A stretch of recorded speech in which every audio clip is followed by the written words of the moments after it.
Hello बच्चों, हाय। आज आप लोगों का आर्य शिक्षा केंद्र चैनल पर फिर से स्वागत है। आज हम लोग एक नए कॉन्सेप्ट को डिस्कस करने वाले हैं मैथ्स के, जिसमें आज हम लोग जानने वाले हैं कि आखिर के दो चर वाले रैखिक समीकरणों को ग्राफीय विधि से कैसे हल किया जाता है। अब जो लोग हमारे पहले की वीडियो नहीं देखे होंगे वो उनको लग रहा होगा कि ग्राफीय विधि है क्या। ठीक है, इससे पहले के वीडियोस में मैंने बताया था कि आखिर के दो चर वाले रैखिक समीकरणों का हल कितने होते हैं और कैसे ये ज्ञात किया जाता है कि सर उसके हल है कितने, क्या उसका हल है भी या नहीं है। ये मैंने पिछले वाली वीडियोस में ये सारी चीजें डिस्कशन कर दी थी। इसके अलावा हमने ये भी आपको बताया था कि जो दो चर वाले रैखिक समीकरणों का जो युग्म है, मतलब pair of linear equation in two variable है, इसके सॉल्व करने के चार मेथड है। पहला मेथड था ग्राफिकल मेथड, दूसरा था एलिमिनेशन मेथड, तीसरा था आपको सब्स्टिट्यूशन मेथड और चौथा था क्रॉस मल्टीप्लिकेशन मेथड। मतलब ग्राफीय विधि, विलोपन विधि, प्रत्यास्थापन विधि और वज्र गुणन विधि, ये चार विधियां थी, मतलब मेथड थे इस इक्वेशंस को हल करने के। हम उसमें से एक मेथड को आज देखेंगे कि ग्राफीय विधि से ये दो चर वाले जो रैखिक समीकरण है इनको कैसे हल किया जाता है, अर्थात x और y का वैल्यू कैसे निकाला जाता है। ठीक है, तो चलिए। और हाँ, जो लोग हमारे इस वीडियोस को देख रहे हैं, पहली बार देख रहे हैं, तो वो क्या करें कि हमारी जो पिछले वीडियोस हैं, ठीक है, उन्हें भी देख ले ताकि आपको इस चैप्टर को समझने में सहूलियत हो, आपको ये आसान लगे, इजी लगे, नहीं तो आपको बहुत दिक्कत होने वाली है। जैसे अगर ये ग्राफिकल मेथड पे अगर हम पुट करना चाहें किसी वैल्यू को तो कैसे पुट करेंगे, किसी इक्वेशन का सॉल्यूशन कैसे निकाला जाता है वो कैसे करें, ये हमारी पहले वीडियोस में बता दी गई है। फर्स्ट क्लास में इस चीज की डिस्कस कर दी गई है, क्योंकि इस चैप्टर के लिए ये चीज कंपलसरी है कि अगर आपको जानकारी होनी चाहिए पिछले क्लास की, ठीक है, इसीलिए उसका रिवीजन वहां पे दे दिया गया है पहले क्लास में। तो आप उसको देख ले, समझ ले, तभी आप इस वीडियोस को देखें। वैसे अगर आप पहले से जानते हैं तो कोई बात नहीं, आपको अच्छे से समझ में आएगी। तो इस ग्राफ की मदद से हम सॉल्व करेंगे कि x और y का हल कैसे निकाला जाता है। इसके लिए हमें क्या चाहिए, पहले कोऑर्डिनेट चाहिए। क्या चाहिए, कोऑर्डिनेट, क्योंकि ग्राफ पर किसी भी, ठीक है, चाहे इक्वेशन हो या पॉइंट पुट करने के लिए हमें क्या चाहिए होता है, पॉइंट्स चाहिए होता है ना, और उस पॉइंट्स का कोऑर्डिनेट होता है। तो चलिए उस कोऑर्डिनेट को हम फाइंड करते हैं। हम यहाँ पे दोनों इक्वेशंस को बारी बारी से सॉल्व करेंगे। आप पहले क्या कीजिए कि x बराबर या y बराबर कोई भी एक सॉल्यूशन ले लीजिए, इक्वेशन लिख लीजिए। ठीक है, तो चलिए हम लिखते हैं। तो मैं x बराबर ले लेता हूं, आप चाहे तो y बराबर भी आप निकाल सकते हैं। ध्यान से देखिए 7x, अब ये माइनस में 2y है बच्चा, क्या है, माइनस में 2y, तो उस तरफ जाएगा तो क्या होगा, पॉजिटिव 2y।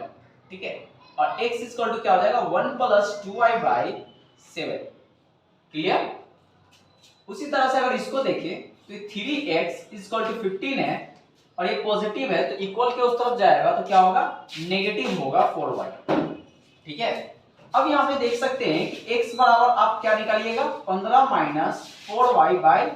ठीक है, जैसा कि आप लोग देख रहे हैं यहाँ पर ये दो इक्वेशंस थी, दोनों इक्वेशंस में मैंने x के इक्वल मैंने एक वैल्यू ले लिया है। ठीक है, अब इस वैल्यू से हम कोऑर्डिनेट को फाइंड करेंगे कि किस तरह से वैल्यू को फाइंड किया जाता है, मतलब इसके कोऑर्डिनेट को फाइंड किया जाता है। तो हम यहाँ पर ये बॉक्स बना लेते हैं, जैसे कि हम जो वैल्यू यहाँ पे लिखे उसे हम इसमें पुट कर पाए इजीली। यहाँ पे भी देख लेते हैं। ठीक है, x y। ठीक है, तो आप लोग यहाँ पे समझेंगे,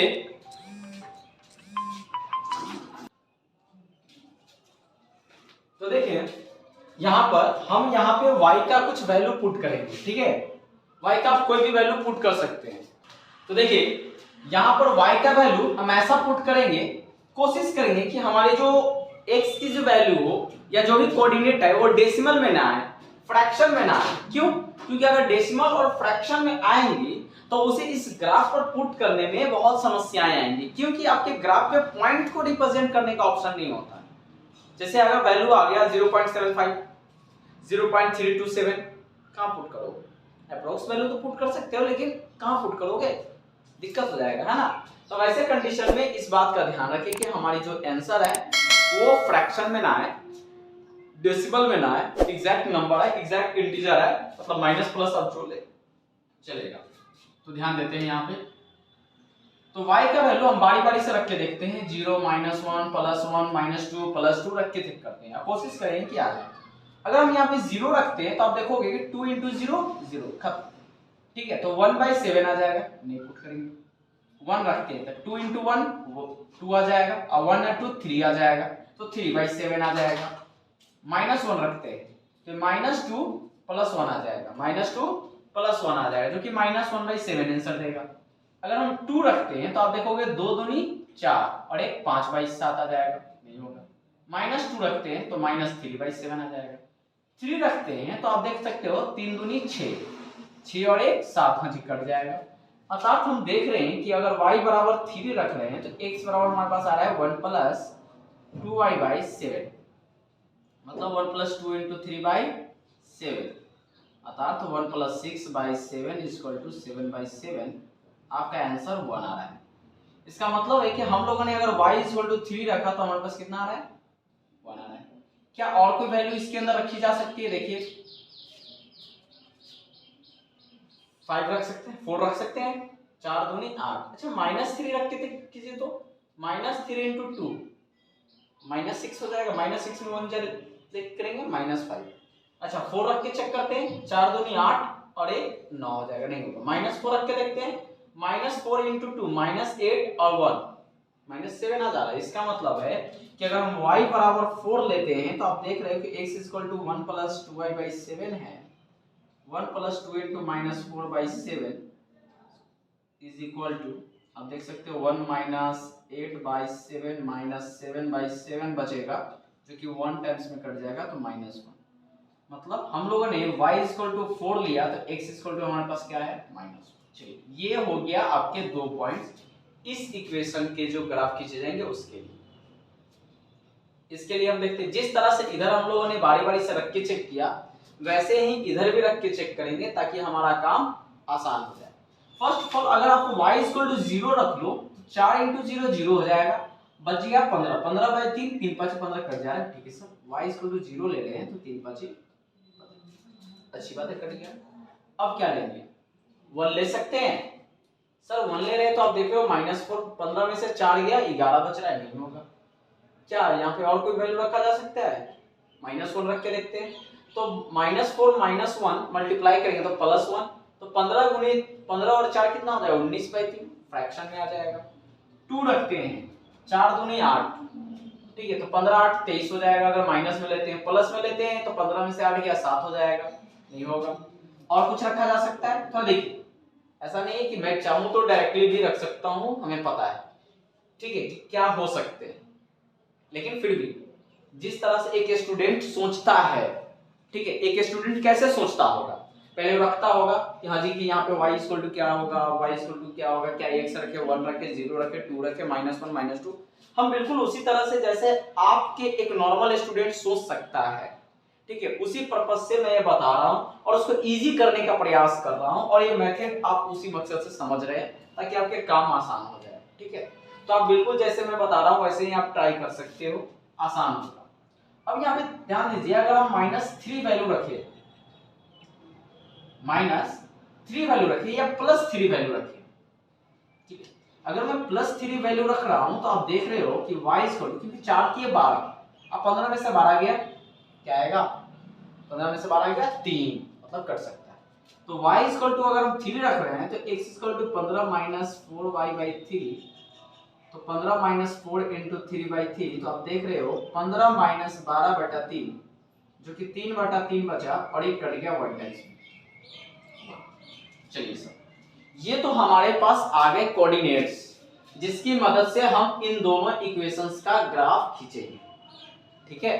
इन दोनों इक्वेशंस का ग्राफ खींचेंगे और वो ग्राफ जहां पे भी इंटरसेक्ट करेगा, चाहे कहीं भी इंटरसेक्ट करे, जिस पॉइंट पर इंटरसेक्ट करेगा वही पॉइंट उसका क्या कहलाएगा, इंटरसेक्टिंग पॉइंट कहलाएगा। और वही इस इक्वेशन का क्या होगा, सॉल्यूशन होगा, वही इस इक्वेशन का सॉल्यूशन होगा। तो चलिए ध्यान देते हैं, यहाँ पर हमारा पहला जो ये इक्वेशन है उसके कोऑर्डिनेट ये है, इसको रख लेते हैं। आपको पता है कि जब भी कोऑर्डिनेट लिखा जाता है पहले x और बाद में y को लिखा जाता है, पहले x और बाद में y को लिखा जाता है, तो इसका कोऑर्डिनेट क्या हो जाएगा 1 3, इसका कोऑर्डिनेट क्या हो जाएगा -1 और 4।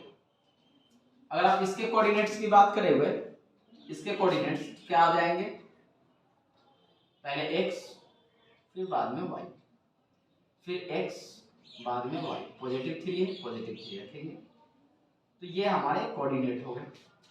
चलिए पहले इक्वेशन के लिए पहले कोऑर्डिनेट को वहां पुट करते हैं और उसका ग्राफ खींचते हैं। पहला 1 3, पॉइंट क्या है 1 3, x पर 1 y पे 3, जस्ट यहां पे बनेगा, ठीक है, लिखते हैं 1 3 इसका कोऑर्डिनेट।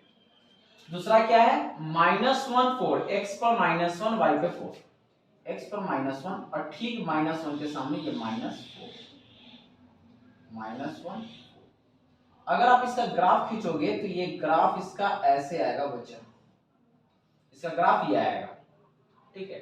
आप इस ग्राफ का इक्वेशन लिख सकते हैं। इस ग्राफ का इक्वेशन क्या है 7x - 2y = 4, ये ग्राफ का इक्वेशन है, ठीक है। दूसरा, मैं दूसरे इक्वेशन के अब ग्राफ की बात कर रहा हूं। उम्मीद कर रहा हूं कि आप लोगों को ये चीजें बिल्कुल समझ में आ रही हैं, ठीक है। ग्राफिकल पॉइंट्स आपको समझ में आ रहे हैं अगर आपने पहले वीडियोस देख लिए हैं तो। चलिए यहाँ पर पहली चीज मैंने क्या किया है, इस कोऑर्डिनेट को पॉइंट को पुट किया है 1 3, पॉइंट 1 3 यहाँ है। दूसरा पॉइंट है इस ग्राफ का -1 4, पुट हुआ। इसको नहीं आता है वो आप समझ सकते हैं कि पहले यहाँ पे x के सामने आते हैं फिर y के सामने आते हैं, ठीक है। इसी तरीके से ये वैल्यू को पुट किया जाता है। अगला है हमारा पॉइंट 5 0, x पर 5 y पे 0, ठीक है।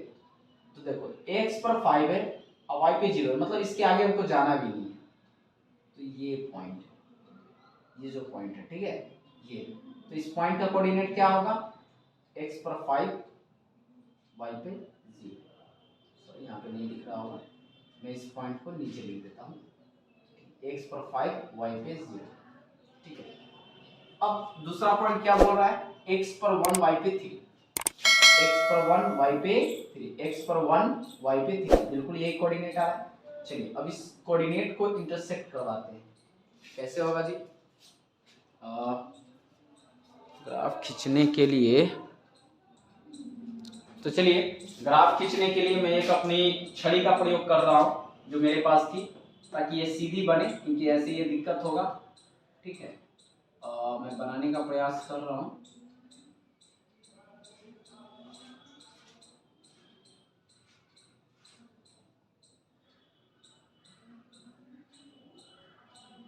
ठीक है, ये हमारा दूसरे जो इक्वेशन है उसका ग्राफ बना। दूसरा इक्वेशन क्या था 3x + 4y = 15, ठीक है। अब इन पॉइंट्स का आप नाम भी दे सकते हो a b, और यहाँ पे हमारा जो पॉइंट है वो c, और ये c का कोऑर्डिनेट है, ठीक है। हमने क्या बताया, हमने बताया कि इस इक्वेशन का ग्राफ, ये दोनों इक्वेशन का ग्राफ जिस पॉइंट पे कट करेगा वो पॉइंट ही क्या होगा, इस इक्वेशन का सॉल्यूशन होगा। तो हमें लिखना पड़ेगा चूंकि यह, ठीक है, ग्राफ का कटान बिंदु, अतः इसका मतलब इंग्लिश में आप इसको ऐसे भी लिख सकते हैं, intersecting point of the graph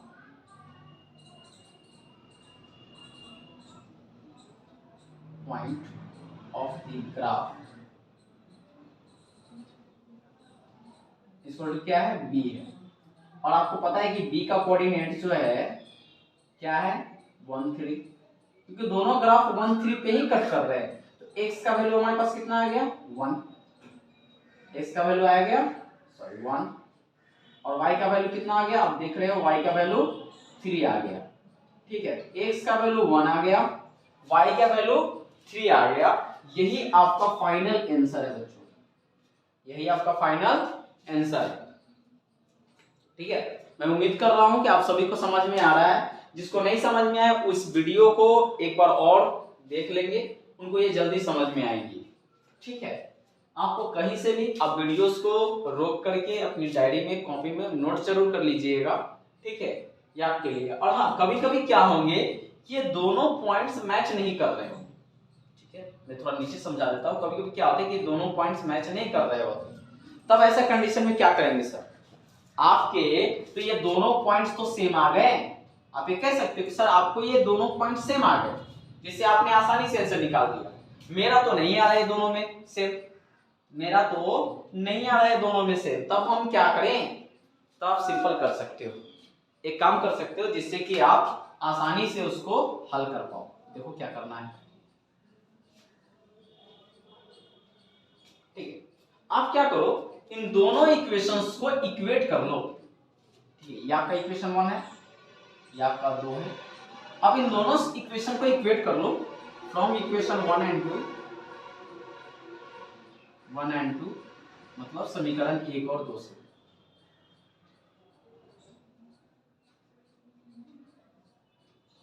ठीक है। अब आप देख सकते हो x इज इक्वल टू, यहाँ पे लिखा हो 1 plus 2y/7 is equal to, मैं बड़ा में लिख देता हूँ, 1 plus 2y/7 is equal to 15 minus 4y/3। Cross multiplication कीजिए, इस इक्वेशन को सॉल्व करके y का वैल्यू निकाल लेंगे, और जो y का वैल्यू आएगा वो दोनों तरफ पुट कर देंगे, आपका वही रिजल्ट आएगा। ध्यान से देखिए, 3 प्लस 3 दूनी 6y, 15 7 75 से 105, ठीक है। मतलब 15 को 7 से मल्टीप्लाई करेंगे तो 105 आएगा, माइनस 4 7 28, मतलब 7 को 4 से मल्टीप्लाई करते हैं तो 28y आता है। अब क्या करते हैं, y को एक तरफ और संख्या को एक तरफ ले जाते हैं, 6y नेगेटिव है इस तरफ आएगा, 28y इसको उस तरफ ले जाएंगे 105, और 3 उस तरफ जाएगा तो माइनस में हो जाएगा। जब आप जोड़ोगे तो 28 सौ कितना हो जाएगा, 34y, और जब यहाँ पे घटाओगे तो 102। अब थोड़ा गौर से देखो, 34 को आप जब काटोगे तो 17 दूनी 34, 17 छक्का 102, 2 से ये 3 बार में, तो आप देख सकते हो कि y इक्वल टू हमारे पास क्या वैल्यू आया, 3 आया। y इक्वल टू हमारे पास क्या वैल्यू आया, 3 आया। तो आप यहाँ पे क्या कर सकते हो, दोनों में 3 वैल्यू पुट कर लो। देखो 3 पुट कर लो, आपका x का वैल्यू एग्जैक्ट सेम आएगा। इससे क्या होगा कि आपका इंटरसेक्टिंग पॉइंट वही फाइंड हो जाएगा, बस आपको ग्राफ पे इंडिकेट करना होगा, ठीक है। आपका काम आसान हो जाएगा, ठीक है। तो आप लोग क्या करोगे, इसको लिखोगे, नोट कर लोगे अपने कॉपी में, ग्राफ की कॉपी पे नोट्स बना लोगे। साथ ही साथ आप क्या करोगे कि आपकी जो एक्सरसाइज है, ठीक है, आप 10th के जो भी है 3rd चैप्टर में शायद पहला एक्सरसाइज ही है एनसीईआरटी के, तो आप वहां पे ग्राफिकल मेथड से इन इक्वेशंस को सॉल्व कर सकते हो। नहीं तो आपके पास जो भी हेल्प बुक हो, आप उसकी मदद से इससे ग्राफिकल मेथड वाले जितने भी क्वेश्चंस हैं आप उन्हें हल करोगे, सारे इजीली सॉल्व हो जाएंगे, ठीक है। तो चलिए आज के लिए मेरे तरफ से इतना ही। अगर आप मेरे वीडियोस पे, मेरे चैनल पे अगर आप नए हो तो मेरे चैनल को सब्सक्राइब करें, लाइक करें और शेयर कर दीजिएगा। साथ ही बेल आइकन को जरूर दबाइएगा ताकि हमारे जितने भी नई वीडियोस हैं आपको उनका नोटिफिकेशन मिलता रहे, ठीक है। इसके अलावा जितने भी जरूरतमंद बच्चे हों, जिनको इनकी आवश्यकता हो कि हाँ उन्हें लग रहा है कि ये चीजें नहीं समझ में आ रही है, तो वो हमारे वीडियोस को जरूर देखें, ठीक है। या अपने दोस्तों या भाई बहन को जरूर शेयर करें, उनको मदद मिलेगी। चलिए धन्यवाद, हम फिर मिलेंगे अपनी अगली वीडियोस में। Good bye, have you nice day. उम्मीद करता हूँ कि आप सभी का दिन शुभ होगा।